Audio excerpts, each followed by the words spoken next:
They show up in a 2002 Cadillac DTS with collapsed rear suspension.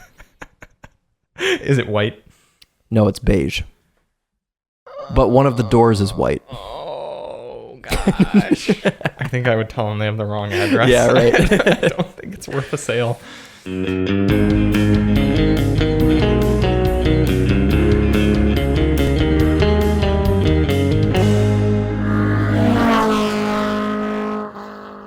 There's a bug on your LaCroix. I saw a photo of myself a few months ago, and I was like, wow, my hair was long. I never want that to happen again. You sure that wasn't the DM rally video that you saw? It was the DM rally. It was the DM rally video. My hair was so long. It was. I got mine cut the other day. Saturday. It wasn't a very dramatic cut, though. It's not as big of a difference. Oh, did you really get it cut? Oh, yeah. Okay. I want to try going with a little bit of a longer look. The problem is... Oh, you should try and beat me. Not that long. That's what I said. You've got a good hairline. Like, thank you. Yeah. That's what I said to my haircut person. I was like, I just don't want it as long as Chris Brower's. Oh, and she knew exactly who I was, right? Yeah, referred to on the channel. There are a lot of little insects in here. Yeah, what the fuck's going on? I don't know, but they're like everywhere. I don't think probably I've left rotting food in here. or anything. Could be the trash. We should probably take that trash. I don't think we've ever taken that trash out. Probably pretty since rancid. We started working That's in here. Actually really, I can't believe are you recording right now? Yeah. Wow. Should I not put that out? Are people gonna? I mean, it's unsubscribe? all Is Will Long gonna stop watching the Daily Motor Podcast? Maybe. No, I was gonna say with my hair, the only downside to you know why? Sorry, I don't mean to keep interrupting you. That's Nathan's trash. He hasn't been here to take it out. It's in his office. That could be. So Nathan, if you're listening, come get rid of your trash, you dirty animal. There you go. Sorry. Anyways, your hair. It's like halfway pointless to do anything with my hair ever because I'm always just putting a hat on to shoot POV videos and it gets matted right down. Yeah. So I legitimately, if I know I'm going to shoot POV that day, I pretty much just don't do anything to my hair. Mm-hmm. It's just going to be covered in a hat. Just need like a fly strip or something. You should get a bug zapper. Maybe it's our sponsored item that they're interested in. That's right. Yeah. Daily Motor Podcast. They're back again today to episode 35. They actually sent us a press package. But it only consisted of one box of cereal. But it does have a recipe on the back. And I don't know if I'm allowed to give this information away, but it is public. You go into a this is a special press edition of the there might be an embargo on the banana nut bread. So there may be an embargo on this recipe, but it is for banana nut bread. All you need to make one loaf, which is 14 slices, is flour, baking powder, baking soda, salt, Kellogg's All-Bran original cereal, ripe bananas mashed, eggs, vanilla, margarine, sugar, and walnuts. A lot of things. I know. I shouldn't have said all you need. I should have said, here's what you need. Yeah. It is only a 4-step recipe, though. There's only 4 steps in the directions. Well, if you're interested, head out to your local grocer and pick up a box of Kellogg's All-Bran original cereal. And on the back, there will be, hopefully, that recipe, and you can create it yourself. If it's been released. Maybe sometime, if you tune into a future episode of the Daily Motor Podcast, we'll attempt that. And do you want to make it on the podcast? We could do a clip where we cut into our kitchen and put it together. We could record the podcast in a kitchen. Yeah. Maybe when Emily gets her new house, we can christen her kitchen by with All-Bran bread. With banana nut bread. That would stress her out. I don't think it's worth it. I don't think I want to cook in a house with mold either. Damn. Hopefully she's not listening. Welcome everyone, episode 35. It's been a fun week of cars. It's been an interesting week of cars. 3 cars. Yeah, 3 cars, and they didn't all go the way we were expecting necessarily. But let's start out with the most predictable one, the Macan. Yes. Porsche Macan S. Macanus. Good car. Macans. Great car. Yeah, I have never driven another SUV that goes around a corner like a Macan. It just was unbelievable, and not to say that it's maybe like the fastest SUV around a corner, but just the way that it's like dynamically and the way that it handles itself is just like so insane. That's what I was going to say as well, because plenty BMW SUVs we get are capable of going very quickly around a corner. Yes, but it's the fact that you enjoy the Porsche around a corner. Yes, and it's so composed, and it's just Porsche really puts Porsche-ness before anything else. You know you're driving a Porsche before you know you're driving a midsize SUV. If you're in a Taycan, you know you're driving a Porsche before, Porsche-ness goes before the subsegment. Yes. Yes. We were talking about it while we were wrapping up the review, and I said Porsche became a luxury brand not because of its luxuriness, its luxuriousness, but because of how good of a driving car it is. Porsche still builds the best drivers' vehicles. And it's similar to if I were to go out and buy a pair of running shoes, I would simply ask someone who knows better than me, what's a great pair of running shoes? And they'd probably give me one based on criteria that I wouldn't take advantage of. I wouldn't wear out the pair of running shoes running a marathon or anything like that. So similarly, if someone came to us and said, what's the best driver's car? We'd say a Porsche. And they might be buying it just because they're rich and they just want what's the best. So they might not be taking advantage of the driver's car, but that's how Porsche has become a luxury brand because it's been clout. The best at something. Mm-hmm. Yeah. Speaking of clout, I don't want to forget this. Look at this. Announced today, Supreme is making a Grom build. Are you going to buy it? No, but you are. Oh, I'm buying it. Yeah. Oh, okay. I don't buy Supreme. It was announced today. Where does it even say Supreme on it? Look at the very bottom, the text. Yeah, but where does the bike? Oh, it's got a tiny little box logo. Well, that's how it's Supreme. For those of you listening, and you can't see it on the video anyway, but I could have brought it up on the screen. I suppose. You could have. It's an all-white Grom with a little tiny Supreme badge, just like their shirts. It's got a little box logo. It's not even red. And this has got, how much is it? So if you're to buy a Grom from Honda, how much is it new? $4,000. Out the door you're looking at. Okay, so that one will probably be $8,000.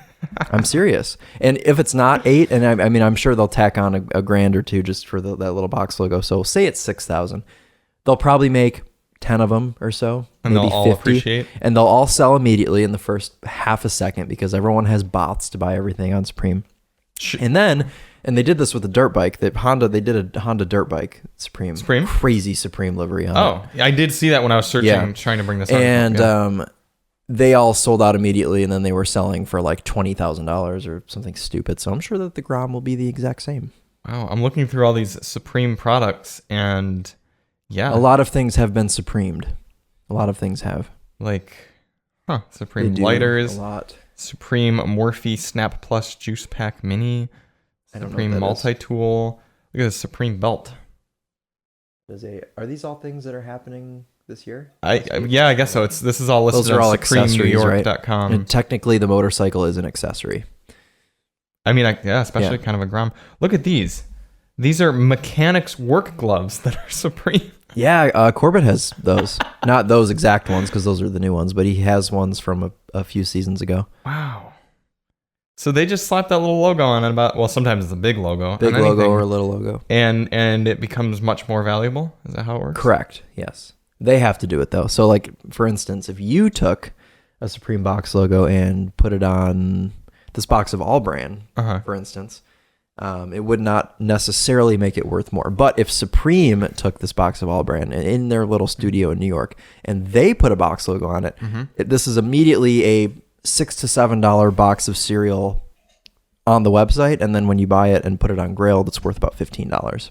So Supreme, we recommend your next season. Yeah, see, we're helping Kellogg's and Supreme with here. Kellogg here. Yeah.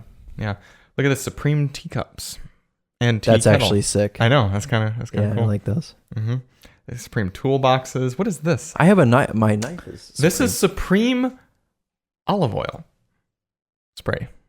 Yeah, see, when they do the food stuff, it is slightly weird. They did Skittles last year. Okay. And they did here's Supreme gumballs. Yeah. Oh God.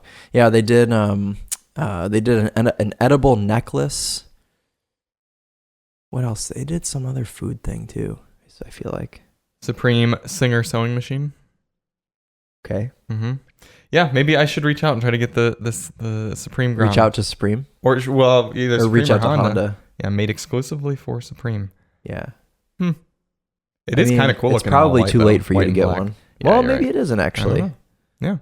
You should try and get that. That would be iconic if you... Well, I thought of you right when I saw it. Thank you. Yep. Nice. Also, I'm really having to hold in the belches because the mixture of the beach he, plum, he had LaCroix, a pizza also, and prior. the little sleezers before this. So, what was on that? And he had some black olives on there. Black olives, green peppers, and mushrooms. It was not one I spec'd, but you didn't spec it. Yeah, it was. Who spec'd it? Someone at our church. Someone at your church spec'd it. Pastors probably. Yeah. See, I have to have some sort of like a protein on my pizza when really? I will usually spec pepperoni on it regardless of what else. The problem with pepperoni is that it's literally the Dodge Journey of pizza meats. It is, yeah. What would you say is better? Like ham? Ham is better. Ham is very good. Beef I do like is ham. better. Chicken is better. I've never Bacon had is beef. better. Beef. Literally anything on a pizza is better than pepperoni. Oh, I see. I really like pepperoni. It's so greasy. It's not even a real meat. It's just like... That's true. It doesn't get refrigerated. Yeah. It's just trash that they put into like a meat-esque form. And I understand. People like it. I do genuinely like pepperoni. I think it's because as a kid eating pizza, and that's just what I think of. Try this sometime. Get the exact pepperoni pizza you'd get, but do salami instead of pepperoni. Immediately. Pepperoni is just salami. It isn't, though. That's the thing. Pepperoni is filled with nitrates and garbage materials. You can get salami? Salami is a thing. I mean, salami is like the intestine or whatever. But you can get salami. At a decent pizza place, you can get salami, yeah. Put it this way: when do you ever go to like a nice, classy pizza place and get pepperoni? I do that. Yeah, I go to. You've been to Big Allura? Big Allura. I go to Big Allura and I get a pepperoni pizza.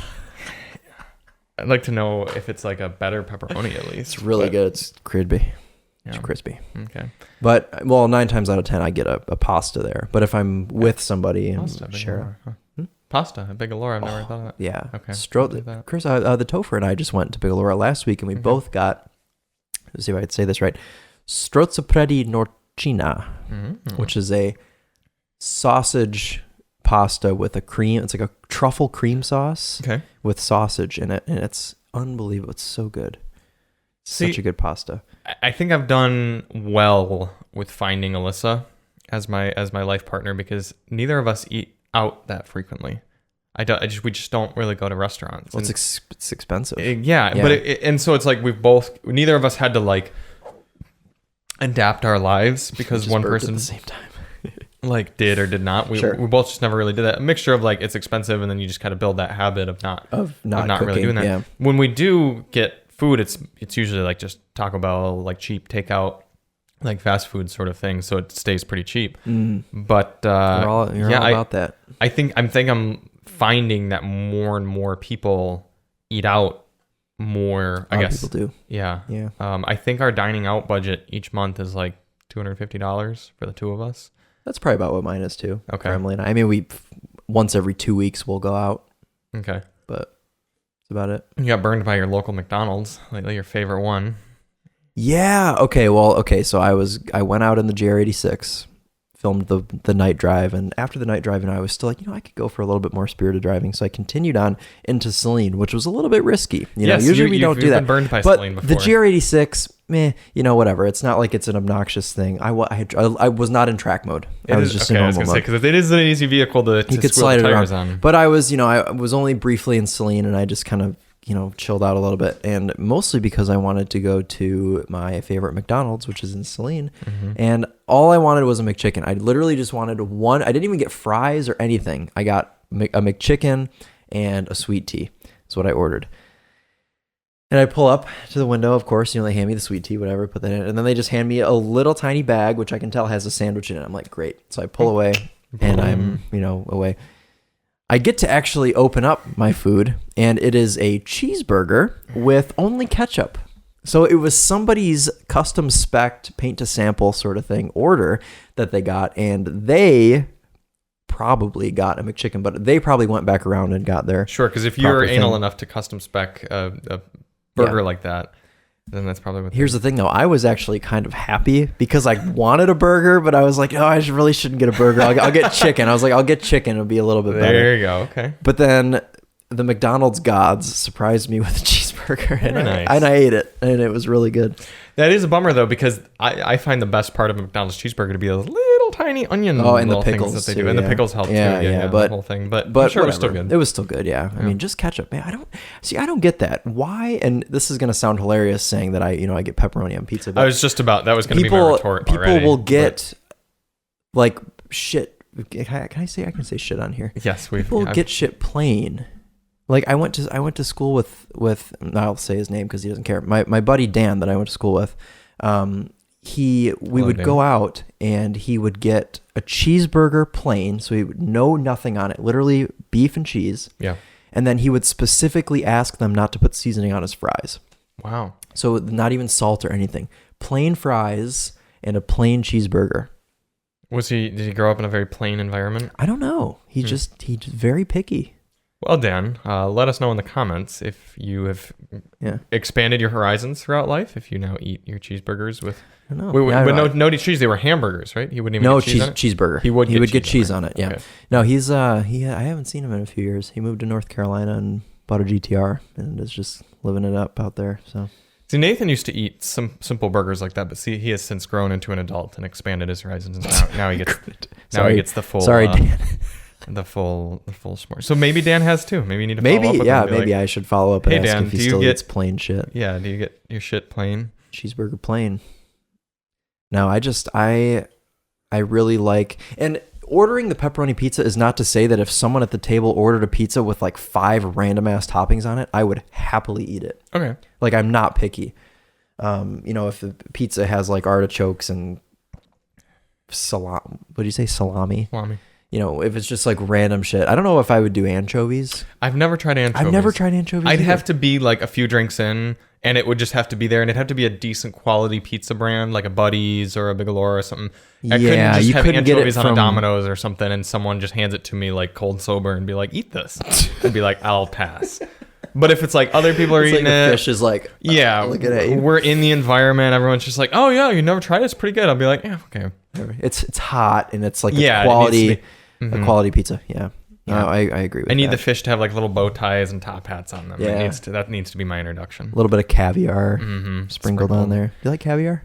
Yeah. Yeah. Speaking of Celine and their police department. Oh dear. I learned the story of my buddy Sean, who a few months ago a little too casually rolled a right on red in Celine. Oh, you can't do that. And someone in a van just pow right into the side of him. Oh, crashed? He had gotten to a crash. Yes. Oh. Mm-hmm. And it was a 25-mile-per-hour road apparently, but the amount of damage done to his 2500 HD Sierra would say otherwise. The van was totaled. It was a Toyota van, like a Sienna. Yep, an older Sienna, and it was donezo.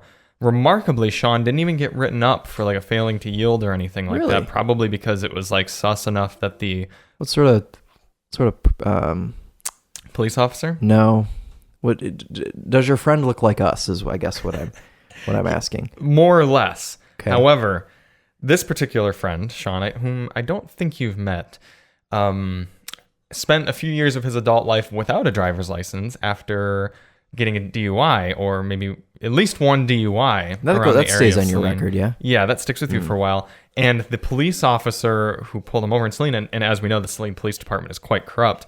The officer who pulled him over was good friends with him and was probably just so relieved that Sean was of sober mind, so he didn't need to be like writing him up for another DUI or anything, that he let him go. Okay. Well, Daily Motor top tip. Be Sean if you're driving through Celine. Yeah. Don't crash, but be sober and drive a large enough truck so that your truck just when you crash, right? Insurance repairs rather than a new vehicle. Wow. Okay then. Yeah. And also Daily Motor top tip, just don't drive in Celine. Yeah, don't go to Celine. No, just don't go to Celine. It's funny because we used to live in Celine for a while, and my mother just doesn't like it. She really doesn't like just the vibe, the people. There's something off. There's something off. It's like not like you constantly feel like you have to be like, well, right. It's because it's people who want to live in Ann Arbor but are racist. Sure. Then you move to Celine. And you have to have money. You do have to have money, yeah. So if you're a wealthy racist who wants to be around Ann Arbor, you move to Celine. If you're a poor racist, you go to Manchester. Okay, I'm not familiar with Manchester. It's because you're not poor. Isn't that in Europe? No, yes, but you've never been out to Manchester? No. It's due west of Celine. You take Austin Road straight out of Celine, get to Manchester. It's a beautiful little town. Okay. But it's what I said earlier. No, I rolled through Celine with my windows down, and I was listening to music. But I skipped to a song on the album called "I Still Talk to Jesus," and I played that going through downtown Celine, and no one even batted an eye. Yeah. You could be driving in a Sonata N line and roast the tires, but as long as the police officers heard the Jesus music, they'd be fine. They'd be okay. Yep. Yeah, it's just the type of community that like you feel like no one leaves their garage doors open. Like it just doesn't. It's just a very like screw you sort of community. I'm very like I'm better than you type of thing. Yeah. Yep. Yeah. So yeah. Anyway, the Porsche Macan S. Excellent car. There was really, we've talked about it before. There's kind of 4 quadrants of how we can evaluate a vehicle. High expectations, high results, high expectations, low results, low expectations, high results, low expectations, low results. Right. The Macan was one of the few that had high expectations, high results. Yes. Yeah. I mean, we tried to find things we didn't care for. Yeah. It's a little pricey, and that's the only thing. You pretty much pay for it. Right. And the one that they gave us was very much a base model, like a base. It was an S, of course, but it had like $5,000 in options. And for a Porsche, $5,000 in options is like less than standard. I mean, usually you're tacking on $8-9 just for the Premium Plus pack, which most of them come with. But ours did not have that. It only had the Premium pack, which only means you get heated seats. You don't even get full leather. It had cloth inserts in the seats. Yeah, I didn't care for how grady that cloth was. It's the type where if you were to rub the back of your hand on it, it hurt. But that's high quality cloth. That is never going to wear out or rip or anything. You're totally It'll be around. The cloth in that Macan will be around longer than we are. Yes. The biggest downside of the Macan is just that you make sacrifices compared to some other vehicles in its class. Like the storage area, for example, is not as convenient. It's irrelevant. I'm just saying, if you don't care about driving, probably don't bother getting a Macan. Get yourself a Lexus NX. I mean, it's super comfortable, luxurious feeling, and you can still efficient. Have orange if you want orange. Yes, but if you do care about driving and you have to have or want to have an SUV, I mean, the Macan is the way to go unless you need more space. In which case you get a Cayenne. Yeah, in which case you get a Cayenne. If you need any more than that, you reevaluate your life choices. Buy a Ford Excursion. Yeah. 7.3. And Daily Motor top tip: if you need anything larger than a Macan, it has to be an Excursion. There's only 2. They pop up on Bring a Trailer. If you're spending that much money, get a nice one. Well, I think Chubba Chutta is a great example. He has a 911. I have no idea who that is. He's the former editor-in-chief, longest-serving editor-in-chief of Car and Driver. Okay. Yep. He has a beautiful base 911 manual. I think it's even green, if I remember correctly. 992. No, 991.2. Oh, okay. It was like a 2019. 19. Yeah. Yep. He bought it new, everything like spec'd just how he wanted. He was like, I could get the S, but I don't need the S. Like it's just a purist Porsche 911. And he drives it in the winter in Denver and everything like that. Puts winter tires on it. But he wanted a vehicle that was easier to go skiing with and put skis in and everything like that. So what did he get? Probably an Excursion. It wasn't an Excursion, surprisingly. It was a Cayenne. Oh, a Cayenne. Oh, right. Sorry. Yeah. Not a new one. Not a new one. He got like a second or third. I think it was a 3rd gen. But he was so specific about what he wanted because he wanted air suspension, but wanted tan interiors. Very Matthew with his it just needs to be the very. So there were 3 in the country, and he found one, and and he loves it. It's great. What color great is car. it? Exterior. It's probably gray or something. Yeah, I don't think the 911's green though. I think the 911 is green. Yeah. Does he have? Are they on the internet? His cars? I think he talks about his 911 on the internet, but I don't think he shows it. Let me do this real quick.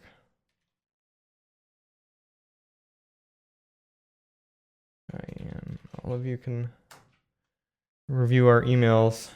You're showing emails? Mm-hmm. He found a pretty good 2013 Cayenne that he's collecting. Let me see if he says anything more about it. Oh, that's the spec right there. Yeah, I mean, this is the type of person he is. He's the factory build list with options. That's from Vin Analytics, yeah. Okay, so it is I can't see it from here. Sure, I'll read it to you. Exterior is meteor gray, metallic. Okay. Interior, so he did want black. Standard interior in black. It's a Cayenne S. Air suspension with height adjustment and PASM. Trailer hitch. Wheel hub covers, multifunction steering wheel, panorama roof. He probably couldn't care much. That's what it was. He wanted roof rails and the air suspension. I think those were too hard to get. Like, they were tough to get those together. Gotcha. Here's what he had to say about it. With only about 40,000 miles, I don't think it's had a hard life. Carfax looks good. 2019, this email is from? Yeah. Yep. And there we go. Yeah. So he's been pretty happy with it. Okay. He's driven it all around. My computer seems to be glitching a bit. Here it goes. Finding the Cayenne I wanted was not easy. Roof rails are not standard on these cars, and I'd say that only about 20% have them, and they cannot be added after the fact. Air suspension is also not common, and while the factory trailer hitch can be added after the fact, it is somewhat expensive because it requires Porsche electronics control box that the car must be programmed to recognize at the dealer. Then I wanted an S and didn't want the beige interior that comes on about half the cars. So at any given time, there are only a handful of cars in the country that meet my needs. Since this was the closest good car I found in nearly 2 months, I decided to go for it. Very specific. Yeah. Yeah. Mm-hmm. No, I feel that. Porsches are... You don't just go out and buy a Porsche. You've got to be. I mean, I did. I was gonna say you did. But to be fair, it was owned by car enthusiasts in its lineage, and it was literally like my coworker drove it to the office at Car and Driver, and I drove it away. Yeah. We both met at UM Credit Union. He was a member there too, and just did the swap, and it was like super easy. Yeah, convenience is a big part of car buying and selling, which we were just talking about. Why people choose to do Carvana and Vroom, because it's like, I'd give up $1,000, maybe $2 in value just to have them. No degen stuff. Chris and I have a very strict no degen policy. Yeah, no degens. Which is unfortunate because I'm getting ready to sell my 2008 Ford Escape with 300,000+ miles on it. Yeah, but it's light green and it's... I'm hoping that'll deter a good amount of degenerates. Some funky person will come by it and maybe you'll become friends with them. I will sell it to hippies. So yeah, I'm okay with hippies, just not degenerates. Mm-hmm. Yep. What if it's a hippie degen? So what would that be? Like a hippie who long hair, smokes pot? I was going to say they're under the influence of some sort of drug when they come to look at the car, which is fine. You know, depending on what sort of drug it is, I guess. Yeah. I'm just trying to think of what cars could they show up in that I would immediately be. I guess if they show up in any inexpensive GM product, I'd probably be pretty disappointed. They show up in a 2002 Cadillac DTS with collapsed rear suspension. Is it white? No, it's beige. But one of the doors is white. Oh, gosh. I think I would tell them they have the wrong address. Yeah, right. I don't think it's worth a sale. It's funny. I've got a good friend who is a doctor. He's in his last year residency right now, and they're just about to have their third child. And they currently own an Equinox and a Malibu. And his father works for GM, so he's always been very GM loyal. And they know they need a larger vehicle. Obviously, you can't have 3 kids with an Equinox. Probably going to get a Traverse. Well, fortunately, they drove the Traverse and didn't care much for it. No, wow. Right? Sorry. What a concept. Yeah. And they've decided that it's worth venturing into a minivan because they also test drove a Suburban and were like, this is cool, but it's giant, and getting in and kids in and out of those are a pain. Well, and all their kids are young. Probably buy a Honda Odyssey or a Sienna. A Sienna. So he came up to me on Sunday and was like, so what would be your advice? And I said, literally, once you own the Sienna or the Pacifica, probably the Sienna, I said, you'll be like, I can't go to anything else, because they're both, mostly him, but they're both fairly against the minivan image, and I think that's so sad. I get it, but I also think it's Carnival. Sad. The Kia Carnival sucks. I hate it more and more every time. Every time it comes up in conversation, I like it less. So every time you mention its name, it goes down lower below the Odyssey. I kind of liked that car. You like it less than the Odyssey? Yeah. Wow. Okay. Yeah. I don't get what you like about the Pacifica so much. I think it's biased because you own a Chrysler minivan. The Pacifica is the best looking. It's got the nicest interior. Entirely opinion based. It's true. It's true. Okay. It's got... I guess I could see how some people would incorrectly think the Kia is more attractive. Well, you just said that they didn't want minivan image, and the Carnival's perfect for that because but it doesn't look like a then you're minivan. living like a liar because you're... But you just said they don't want a minivan image. But you have to embrace... You got to be honest with yourself. Okay. And with other people. And by getting a Carnival, you're just trying to put lipstick on something else. You're trying to morph and camouflage. Just if you're going minivan... Commit. So be an honest. So you told person. them that they need to just embrace the minivan. Yes. Okay. Well, I didn't even tell them that they need to. I told them once they do life. Because think about it. You driving around for the last few years in an Equinox or a Malibu with 2 children under the age of 3 years old. Imagine how much...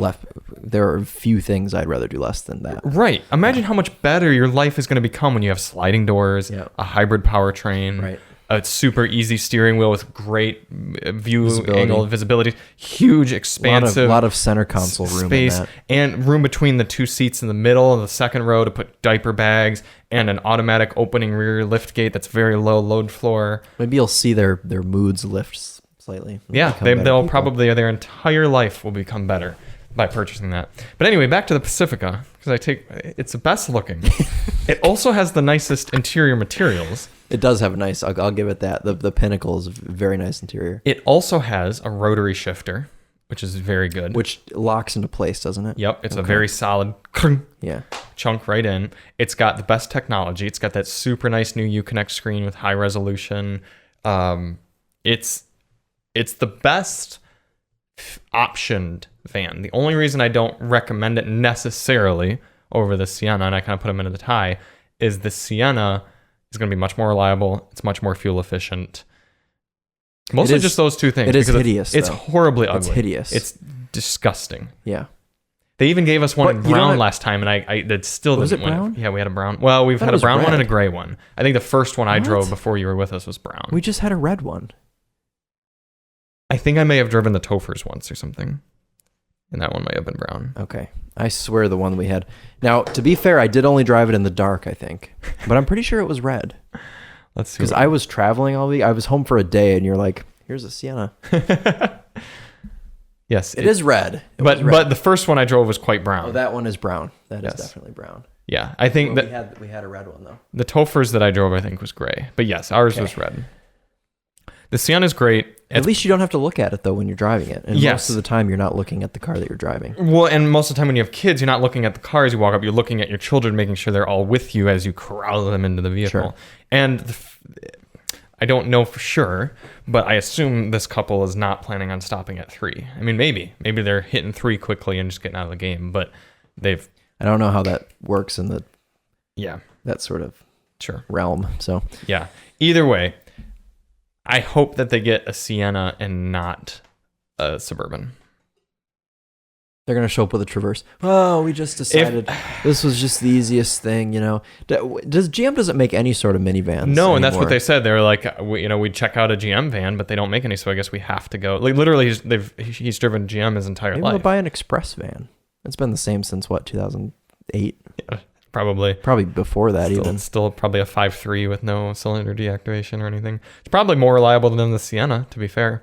Yeah, it'll just run forever. Those really do run forever. Yeah, they probably rust. They probably rust out before they die. Mm-hmm. No, I hope they can get their hands on a Sienna and just get one of those. I told them Pacifica would be good too. Feel free to check one out. If you're gonna own it for more than 3 years, I just don't see the Sienna or the Pacifica being a good choice. Yeah. And if you want all-wheel drive, you lose stow and go. If you want the hybrid, you lose stow and go, or the Pinnacle.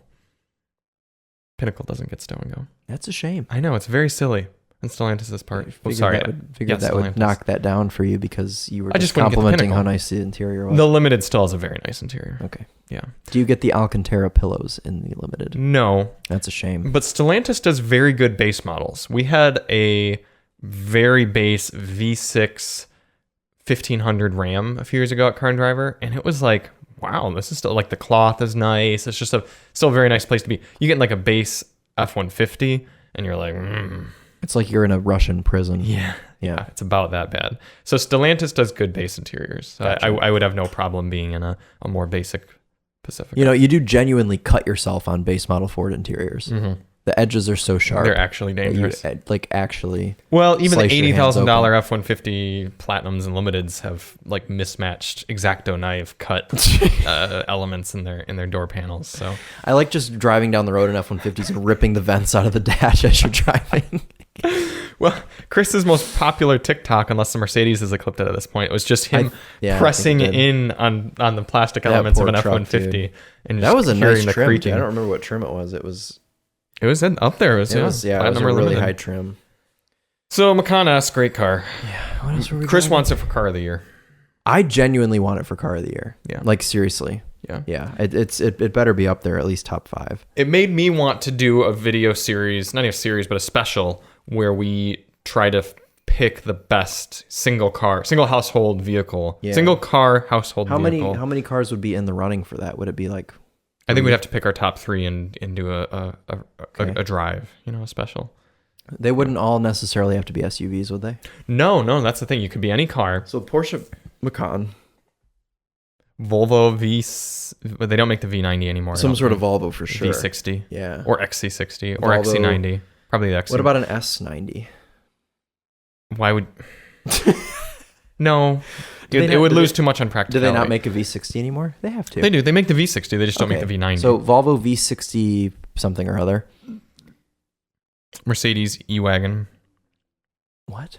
The E-Wagon, the E450 wagon. Oh, I thought you Although we didn't like E-Wagon as in an electric G-Wagon. I was so confused. That's a smart name. Mercedes. I think they're going to call that the EQG. The EQG. The EQG. The EQG. What else? You know what? I know this sounds ridiculous. Kia Telluride would be up there. Because I didn't think you liked the Telluride. I do. I know it doesn't seem like I do, and I like the Palisade better. I thought the font in the interior was a little too childish for you. Here's the thing. I have complaints, and I know you probably feel similarly as well. I have complaints that I think are universal. For example, Sienna is ugly. I think that's a truth. No, it is just ugly. Yeah. But I also have complaints that I recognize are more just me things, and things like the fonts on Kias. I wouldn't say like that's not a universal truth. That's a Charlie thing. Yeah. Okay. Yeah. I recognize that the Telluride is a more desirable vehicle than the Palisade. The problem is though they ruined the styling for 2023. Right. They did make it uglier. They've spoiled the styling completely. Yeah. It no longer has the beautiful orange DRLs. Well, then you'd have to find one used on the lot of Kia of Canton and bring it in for that if you were going to put that into the. But so hear me out. When we do this challenge, because it's the best single car household vehicle, it's going to have challenges that are very broad in there. So there's going to be a performance aspect, like a spirited driving, but there will also be practicality elements, taking things, yes, hauling things, right, and some sort of efficiency with it and everything like that. But then there's also going to be something to do with the pricing. And what I'm thinking of, what I'm thinking of doing for the pricing is something where like near the end of the video, like they do in Top Gear, like 2/3 of the way through, they find out that you get to buy a second car. Your spouse has allowed you to buy a second sportsmobile, but you can only purchase it with the difference of the price of your car from $100,000. So you take $100,000, subtract the purchase price of your chosen vehicle, and with that you get to buy your second car. And then the second car gets evaluated by us. Wow. Okay. Yeah. So if you get a Telluride for $46,000, you got $54,000 to. You could get a Lotus Elise. That's so unrealistic to get a Telluride for $46,000 in this economy. Well, you can't do that. You could. More like $60,000 for a Telluride. That's top trim. They're adding like $8,000 onto no matter what. Well, you give a hand job to the sales manager at Kia of Canton, and then you get it for $46,000. Whatever you have to do. But then you've got $50,000 to play with, right, and you could get yourself a Cayman S. Not a new one. No, you can't. Used. But wouldn't we be getting press cars though? No, the second vehicle wouldn't be like stuff we actually evaluate. It would just be like you would talk about and we would argue about what's the So but if you spent $95,000 on a Macan GTS, You might be able to find get an NA Miata. You could maybe get an NA Miata with a lot of rust, or like an SM95 Mustang automatic or something, V6 with red wheels. Oh, and rattle can exterior. Oh, right. Yeah, we know all about those. So I think that'll add an element to it. So I think the Telluride is up there. I think the next challenge we should not swap cars. I think we should. I was thinking that as well. You have to obviously stay with your car for your bachelor party. It was very much made sense to rotate through the cars because it was more of an experience. But if we do one where we're actually doing it as journalism, then we should probably stay in our cars. And it's only if we can come up with enough like actual verifiable challenges for you to win or lose, because everything we decided on the DM rally cars was subjective. Right. It's not like we tested 0 to 60 and like did a race and like tried to fit things in it. Yeah, we'd have to actually have tests that are established. And for the next challenges, we won't be doing 1,000 miles of driving, so we can keep it fairly local. We can go out to M1 concourse or something like that. For a track test. Yeah. We can do things like that. Yeah. But even in Top Gear for the track testing aspects, they give it to a tame racing driver. I think the Topher will have to be our Stig. Yes. We'll have to find a third, like Tedward or something like that, to be the personality, or Keone or something like that. And then we'll have to have Stu. Stu would do quite well. I think he'd do really well. Yeah, I do think he would do well. Second car we drove this week. Yeah, so anyways, the Porsche Macan. Yeah, a lot to say about that Yeah, car. right. Just change it to the Daily Macan podcast. Daily Macan, sponsored by All Brand cereal. Yeah, we're really Kellogg's. Come on, man. They drop really need us the marketing. a check. Well, there was some sort of thing with Kellogg's where people were trying to cancel them because they were not paying their employees enough, or it was because they were discriminating. Did you see all that? It was a while ago. Maybe. There was some big scandal with Kellogg's. Every company just says "fuck you" to their employees at one point or another. There we go. Now we're PC. It's just All Brand, specifically just All Brand. Yep. Don't cancel us. Okay, to be fair, I did not even know that All Brand was a Kellogg's thing. Although Kellogg's owns everything. They even own like Pringles. They have a lot. Yeah. It's a Michigan company though. Oh, is it? Oh, you didn't know that? Nope. Battle Creek. Maybe I did. Although I think just recently they're moving their headquarters to Chicago, which is a shame. But they're starting in Battle Creek, and that's where they're currently. I went on a field trip to their headquarters. You very well may have. I feel like You also may have gone out to Jiffy in Chelsea. Oh, yeah, maybe. Yeah. I feel like it was cereal, though. Could have been Kellogg's. Yeah, I think it was Kellogg's. The other car we drove this week, Toyota GR86. That was a car that we had a little bit higher expectations, didn't love our time with, but respect it. Yeah. It's a better car to drive aggressively and spiritedly, not a super enjoyable car to drive casually. Right. And that's one of the reasons we like cars so much, like the GTI, like the Civic Si, like the Miata, like the Elantra, is you can drive it casual or you can drive it like a maniac, and it responds well to both of those things. GR86 is only maniac mode all the time. Yeah. Because it doesn't reward you for driving it smoothly or slowly or comfortably. Yeah. And that's not to say it's bad at it. It's just more difficult. It's more of a chore. Yes. To like, because you have to put a lot of thought into making a smooth gear change in that car. You really do. Because of just the way that that boxer engine is, and the way with that they've got all like the helper spring and all the electronics for like the clutch and the gearbox and everything. It's like it's you can bang gears when you're like going fast, but at slow speeds you really got to work for it. Like if you have a passenger, they're gonna think that you like suck at driving manual. Exactly. So. Yeah, there are modifications you can make to the vehicle to make it more livable. Yes. But I don't like evaluating a vehicle based on what you can do to it to make it better. Yeah. I'm evaluating it and how do you... Standard. I mean, the Topher literally did changes to his car before he even left the dealership, and I think that tells you something that Subaru and Toyota should make some adjustments to make it even better. They should listen to him because he has to be their biggest influencer for that car. Yeah, like there's no way anyone is... He's gotten a lot of people into BRZs. BRZ, GR86, he is the influencer. Which is funny because Toyota's given him a bunch of credit on that. Subaru, never once. Subaru won't even respond to our emails. So Jessica, if you're listening. Too busy. Oh, maybe I shouldn't. Sorry. I won't say what they're too busy doing. Good. So GR86, good car, but I wouldn't buy one. I'd have an ND Miata. And Chris probably would too. He just needs to spend more time in one. Yeah. Which, he's an honest journalist and acknowledges that. No, I like the GR86, but if you're going box stock standard James May, then it needs a couple of things. And I'm curious to spend more time in the WRX coming up here soon to see if I would rather have that, because there's a good chance I would. Good question. Why did you book us the automatic WRX? Because we had 2 offered to us, and I'm not going to give the Topher the automatic. We can't both have the manual. That's a shame. Maybe he said if they stick around later into the winter, we can. But Subaru's really weird. I don't know what's going on with Subaru's press department. But I'm going in with an open mind. I know. I'm not saying any. It's about the WRX or about Subaru in general? No, okay. About the WRX. Okay. Yeah, me too. After driving that one briefly on track, it's kind of cool. Do you know what the automatic is? It's probably a CVT. It's absolutely a CVT.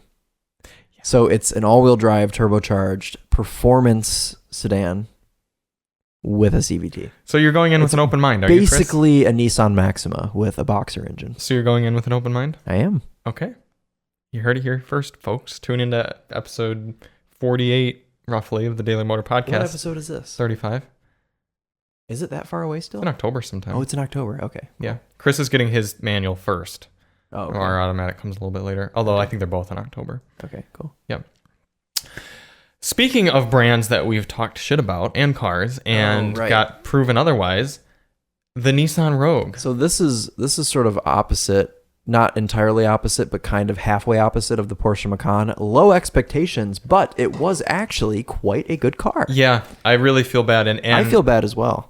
It's a shame because they yanked it from us this morning without us being able to shoot a video. We were going to give Nissan some redemption, but we will just do that now on the podcast. Mm-hmm. There's probably 7 or so people listening at this point. Well, I hope they all very much listen. That the Rogue... We'll tell Will, actually, hey, Will, go on Instagram and DM Nissan and tell them that we've said many of good things about the Nissan Rogue. And go into all your other car channels that you watch and make sure to tell them, too, that tell them that Rogue they shouldn't talk crap about the Nissan Rogue. And the Rogue is still ugly in my eyes.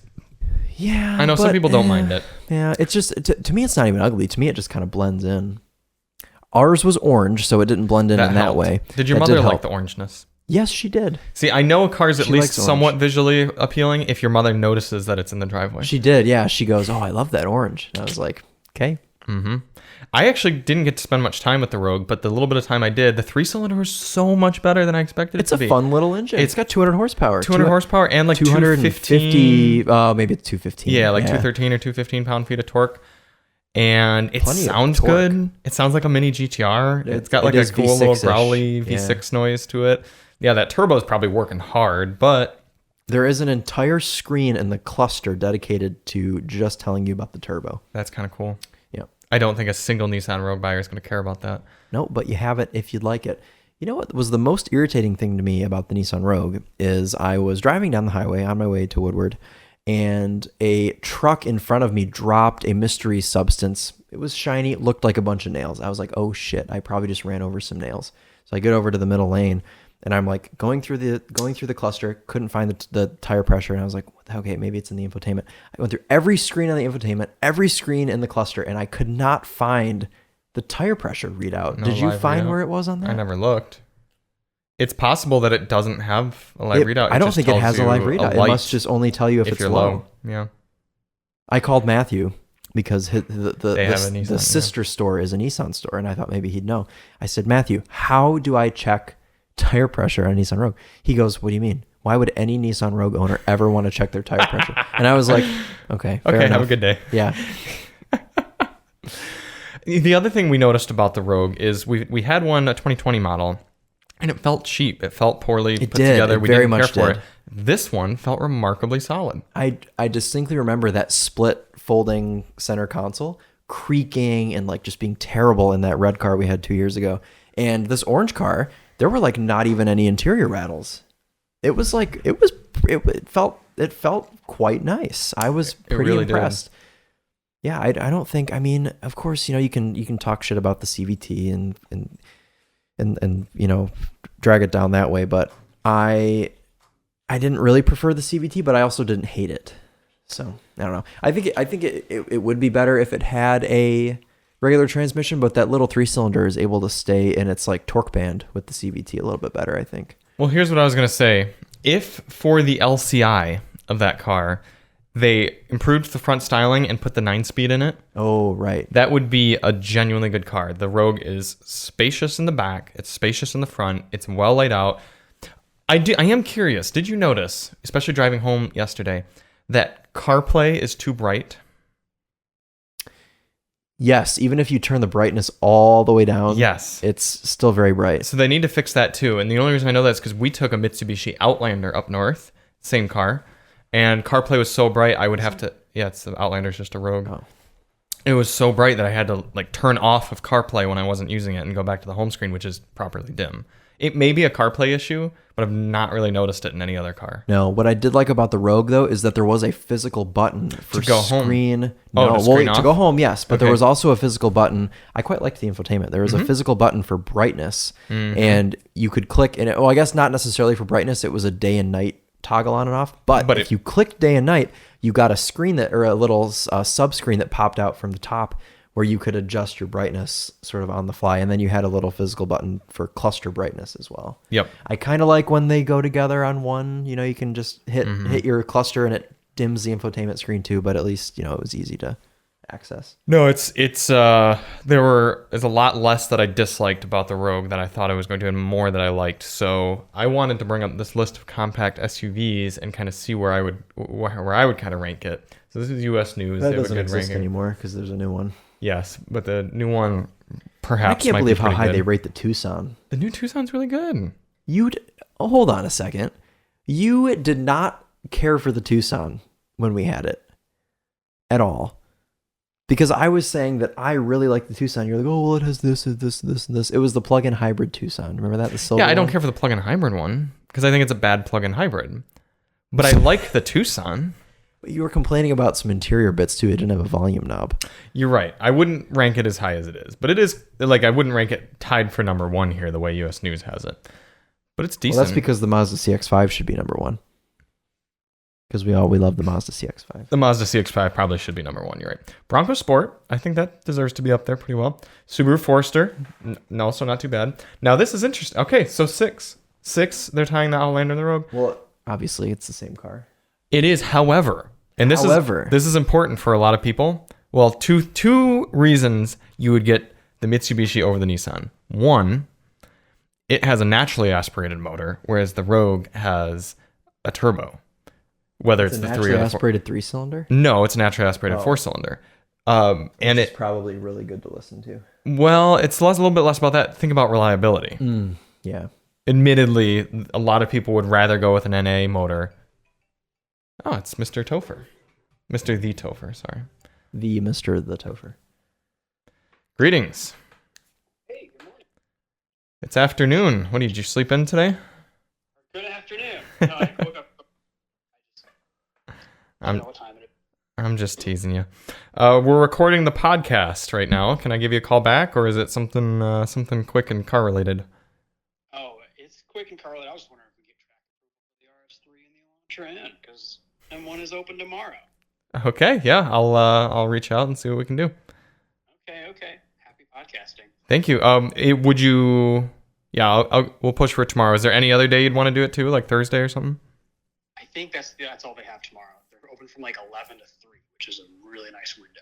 Okay. Might be able to test the Lightning too if you wanted to get some numbers on it. Lightning doesn't show up until Wednesday. Yep. Right. Well, let's get back to actual information for people. Okay. Yep. I'll shoot him a message and see what we can do. Okay. All right. Hey guys. See ya. Oh, Drive Shop will be here in 45 minutes. Okay. Remind me about M1 in half an hour. Okay, we'll see if we get some tracking in on the Elantra N and the RS3. Okay. But yeah, so that's the reason one why you'd buy the Mitsubishi over the Nissan. Second is if you don't want to own a Nissan.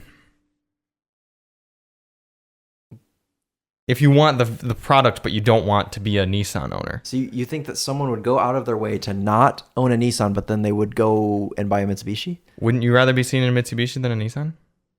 No. Really? No, not at all. I wouldn't want to be seen in either, but I think they're just about equal as far as image goes. Really? Okay. Where would you place like Dodge Journey? Below those? Oh, below. So, all right, Dodge Journey driver. Here's the best way to do it. If you're driving on the highway on I-94 near Ypsilanti, and you have 3 lanes to choose from, let's ignore the 3rd lane. You need to be in one of the right 2 lanes for some reason. One lane has a Nissan Altima, and the other lane has a Dodge Journey. Which one do you follow? I'm probably I'm following them. They're not behind me. I'm probably following the Altima because it'll just be out of my way in 3 seconds because it's going 120. Okay. Yeah. All right. Yeah. I think the Altima owner is going to be more chaotic. Yeah, but they'll be gone. Yeah. In 3 seconds. Fair. The Journey is probably topped out at 80 miles per hour because it's riding on a donut and it's only got 4 gears. Yeah. And then you've got Toyota RAV4. I'm surprised U.S. News puts that so far down, but that's fair for me. Tiguan is very far down. I'm surprised the Sportage is so low, but yet they put the Tucson so high. That's interesting. I don't understand this ranking. Cherokee. That makes sense at least. Equinox, Terrain, Compass, Wrangler. Why is the Bronco and the Wrangler in this? Also, why is the Escape and the CX-50 not even ranked? Huh. And the Eclipse Cross. Those have all been out for enough time. Okay. Either way, no, I think the Rogue deserves to be kind of a top six or so car. It's quite good. Yeah. This week at Daily Motor, we have a little bit of already previewed an Audi RS3, which will be here in about 45 minutes. That'd be fun. I'm excited about that. It should be great. A lot of people have quoted it as one of the best sports cars to come out this year. What do those start at? Like 60 grand? Or is it more than that? You don't know, Chris? I have no idea. I don't know anything about Audis. I don't follow Audis. 0 to 65 seconds. No way. Look at that. Literally, after destination, that's 60 on the dot. Kind of ugly, though. I figured 0 to 60 would be like under 3 on this thing. 3.6. 400 horsepower? Yeah. Jeez. 3.6 seconds, according to Audi. 369 torque. It's a good number. I wouldn't get it in green, that's for sure. Oh, that's proper. Why does it look like an Elantra N up front? It sort of does, actually. Who decided that was a good idea? Why a big gaping black grille? Anyway. Also, it needs a dark blue option. For people who want blue, but not this light, obnoxious blue. I think ours is Nardo gray, which is unfortunate. Number of cylinders, 5. Front brake disc. They just chose very silly things to like. Oh, you can listen to the RS3 engine sound.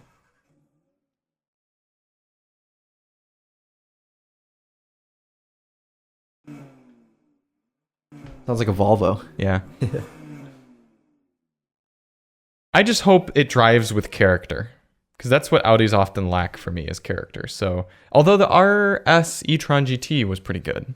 Yes. So, this will be cool. We also have the Bmw i4 E-Drive 40 with M Sport handling and appearance. We already took it out for a little intro drive. It's quick. And it kind of drifts. It's nice inside. We like the interior spec a lot. We like the i4. Dark brown. We're fans of the i4. Yeah, I think you could build one out nicely for 60 grand with a green exterior and a red interior. Christmas spec. Elf spec. Mm-hmm. And you could have a very nice car for $60,000. And until December 31st, you would get the $7,500 tax credit here in America. There you go. Yeah, or be eligible for, I should say. So, yeah, I think that'll be a good car. I am curious how far it's going to go on the highway. It doesn't have the Eco 18-inch wheels. It's got the 19, so a little bit less efficient. But I think 300 miles should be no problem highway driving. Okay. Yeah, maybe we'll just take an impromptu trip up north this weekend or something. There you go. Drive it all the way. Give it the real test. Mm-hmm. Also, this week, we have the F-150 Lightning. Yes. Built by Ford. What trim is it? Probably a platinum. Don't know. I hope it's like a base model work truck. Lining up press loans with Ford is kind of like setting up some sort of drug deal in a back alley, I would imagine. Because it's actually, you never know what's going to happen. Yeah, I know who to email. Their email addresses are like lowercase in like their names and stuff. There's like no email signature. It's just like, can we get a car? And they're like, yes, we will bring to you on this date. A car. And then it will have 4 wheels. It just shows up that like literally a few hours before I'll get a loan agreement that's still done on like Microsoft Word that I have to actually like download and sign with like a PDF reader and then email back to them. And usually I get the loan agreement after the vehicle's already been here and they're just like, get it back to us whenever. And then we get a car. Sometimes it has a window sticker. Sometimes the window sticker isn't fully flushed out and they have to give us an Excel spreadsheet to go with the window sticker to say how much everything costs. At least they get it done. And they give us a car. Yeah, I mean, hey, I'm excited to drive the Lightning, whatever spec it is. Did you see they raised the price of the Lightning by a lot recently? Yes, I did. So it's but it got like 16 more miles of range or something. Look. Can I just not get the 16 miles of range and pay like $8,000 less? Yeah, I know. So it's a 2 miles. It's inflation in this economy. I know. I'm just gonna buy a Silverado. I'm just gonna continue driving my 20-year-old vehicles. That's true. No, you're going to continue driving the press cars. I'm going to continue driving press car. Yeah. But also my 20-year-old vehicles. I'm curious, if press cars completely evaporated, what right now would be your priority to get running and like be like, what would you drive around? What would I drive around? Would you just pull the IS out and start driving that again? Probably the IS or the Cobalt or the Cayman. So you wouldn't be like more motivated to get the ML running and drive it or the Roadster or anything? Yeah. Okay. I mean, I'd be like equally like whatever, just to all of them. But I also want to sell like half of my cars in spring. True. Yeah. Yeah. So you're like, when you want to go to McDonald's at 11 p.m. or you want to like drive that would be a job for Lexus. Lexus. Yeah. Yep. Is that a mixture of you just enjoy it plus it's so dead reliable? It's just a sedan. Like it's just and it's like no one's looking at me. I just drive and do my thing. You know? All right. And you enjoy driving it. And I very much enjoy driving it. I kind of wanted to throw that in about the GR86 is that it kind of reminds me of my Lexus. Does it? Yeah. Just the way that the manual transmission and like the differential and like just kind of the way that like the steering and the way that it behaves. Obviously you can drive the Lexus slowly and it's fine. It's not like terrible, but when you're driving spiritedly, it kind of feels like my IS300. Gotcha. Yeah. Huh. And the Topher agreed with me on that. At the IS. He validated that. He's like, oh yeah, it totally feels like your Lexus feels like a big BRZ. Yeah. So, yeah. That's cool. Yeah, I like driving that car too. That's I forget that you spent some time in it. Yeah, because for a little while there, you would just swap me your Lexus, and I would have that around for a few days. I never like drove it as the car I needed to drive to like do something, but I'd get to drive it back and forth meeting with you, and that was just like, it's a cool little car. Nice and such a cool gauge cluster. I know. Yeah, I love that car. Yeah. So yeah, we'll have the Lightning. That'll be cool, and then we'll probably spend a little bit of time with an Elantra N manual. Mm-hmm. Yep, since that's what the Topher has. This weekend, we pulled the old Pegster out, drove the town and country a little bit. I did a little mini Italian tune-up on her, make sure she's running well. She started right up, which is impressive. Yeah. Been sitting for a while. Tires, none of them were totally flat, just down some PSI, and I put PSI back in. Yeah. And we're going to cut the roof off. We're not going to cut the roof off yet. Yes, we are. It's running too well to do that. Off. But we did kind of plan out how we would do it. Yeah. Sort of like lawn delay, like a G-Wagon lawn delay. Is that how you say it? Lawn delay? So. Lawn delay? Mm-hmm. Roof over the driver's compartment, but the rest of it does not have a roof. And it could go a couple of different ways. You could fold all the seats down, use it as a very big pickup truck, or you could leave the seats in there and it could just be a very big convertible, or we could put a hot tub in the back. I like the hot tub idea. I just don't think the suspension I was going to say it'd be so heavy. The chassis really would do it. Yeah, it wouldn't work. Yeah. Water is quite heavy. Water is dense. Water is very heavy. Mm-hmm. Yeah. Yes, and there's a lot of it when you're doing it. There's a lot of it. Yeah. There's a lot of water. If we cut the roof off, at some point we have to get 7 of us and sit 7 deep in the convertible and drive around somewhere. I picture us going down the road, okay? 7 of us in it, all with goggles on and straight face. None of us are laughing or smiling. We're just sitting there, like big goggles on, straight face, like sitting very like up and like very like proper posture. Yep. You know. Yeah. We need a destination. Where would we take it? Celine McDonald's? Or is that too far? We should definitely. Well, no, I wouldn't take that thing to Celine. We'd all get arrested. You'd take it. Depot Town, maybe? You should like valet it. We should valet it at some super expensive restaurant. There you go. Like in Detroit or something. I like that. I like that. Yeah. And we'll have it totally legal. Yep. Because we do some sort of roll bar. The listeners have to realize the bar for a legal vehicle here in the state of Michigan is very, very low. Yeah, no, they just have to have like headlights and taillights, and like that's it. So while this sounds like an absurd idea, as long as it's like registered and insured, I don't think. As long as you pay the state of Michigan, they don't give a shit what you do. No inspections, nothing. No. I mean, yeah. No emissions, nothing. Thank goodness for that. So not only did we get Peggy kind of running, although we did find her valve covers leaking quite badly. Yes. But that kind of stopped after a while. So I think it just kind of...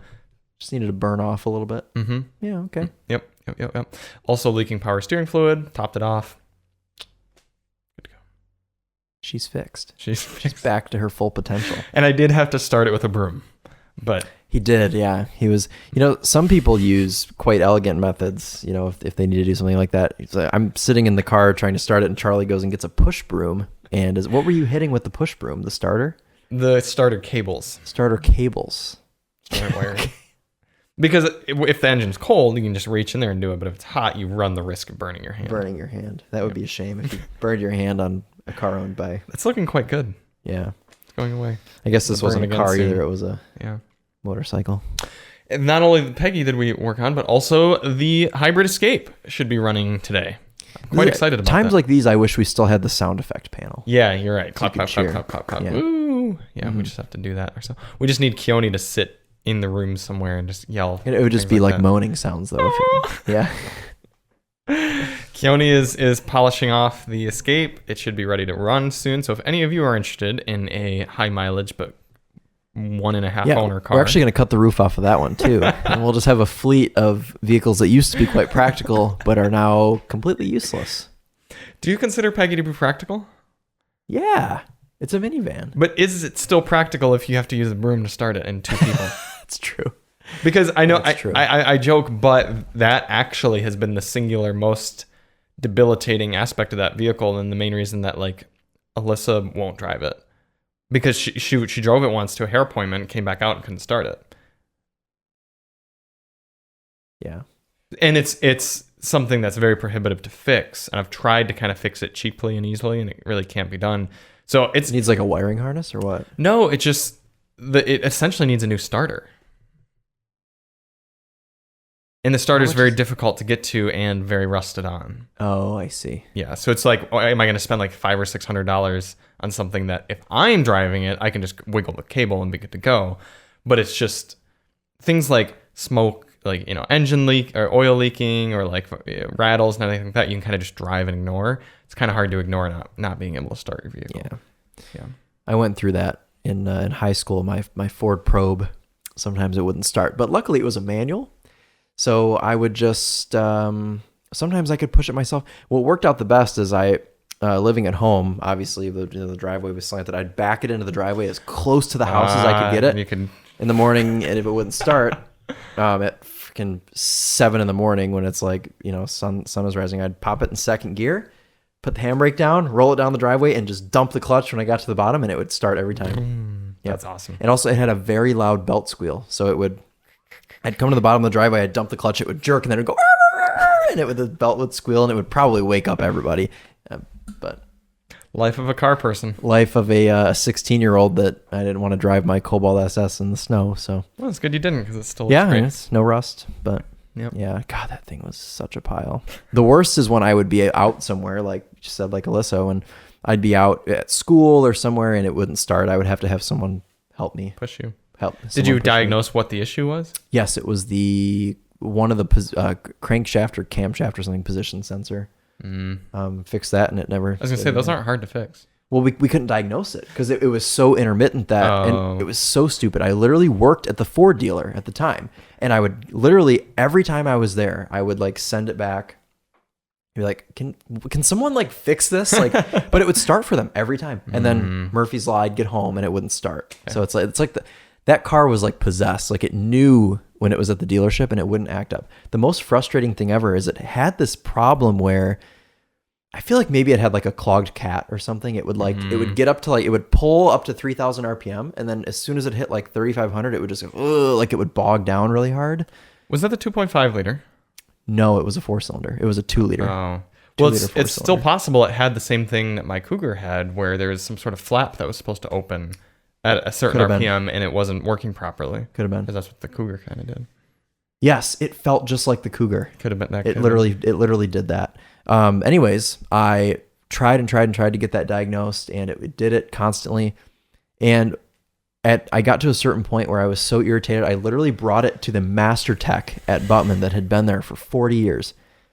He gets in it. I'm like, let's go for a ride around the block. He gets in it. He floors it. It pulls strong up to red line. Oh my I was God. like, how is this possible? Like, how is it just pulling hard right now? And it's not. That car did not like you. Dude, I didn't get it. I genuinely think that car was like, it was like evil. Wow. Yeah. Something was like not right.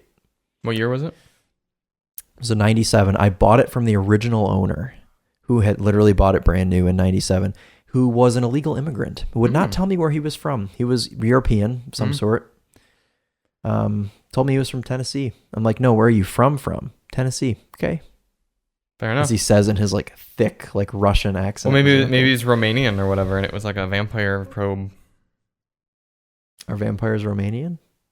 Transylvanian, sorry. Is that a real place? Mm-hmm. Oh. Okay then. But yeah, I'm glad to no longer own that car because it was just a nightmare. Right. Last week you drove a Probe GT though, and yeah, it was quite a lot of fun. Yeah, my buddy Eric, who Shout out Eric. Yeah, hello. He also had a Probe GT in high school.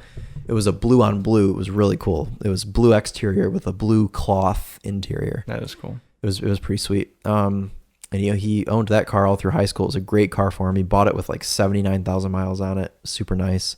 Drove it all the way through high school, past high school into college, everything. And it finally like blew up at like 110, 120,000 miles or something, maybe even more than that. Does he now own a GTR too? No, but he works at Nissan, funny enough. Yeah. But yeah, so he wanted to relive his youth, so he bought a 95 Probe GT. And it's really nice. It's a really clean car. It's got like 88,000 miles on it, I think. It's like mint. Cool. So yeah, drove that around, filmed it for Winding Road and also the Topher. So does this Eric guy do autocross at Nissan? Autocross? No, he doesn't. Oh, okay. They have an autocross team though. They drive like Sentras and everything. Because I think I sold the Topher's computer to an Eric at Nissan who does the autocross. I don't think he bought a computer. Plus, cool. he would have recognized you because he watches us, so he would have known. Fair enough. Yeah. Well, thank you all so much for listening and watching. I'm assuming you don't have any Copart cars. No, You've been too busy. No. Yep. And it's probably smart for us to stay off Copart for a little while. Yeah. No, I haven't even been on there. Like genuinely, like I haven't really gone on Copart just because of everything with having so many cars right now. And maybe if the Escape sells for a good price, I'll pick up a LeSabre. But until then, I'm overwhelmed with the amount of cars I have right now, and there's so many more cars that I want. So I don't know what to do. But anyways, and we will be back next week to talk about the cars that we're driving this week.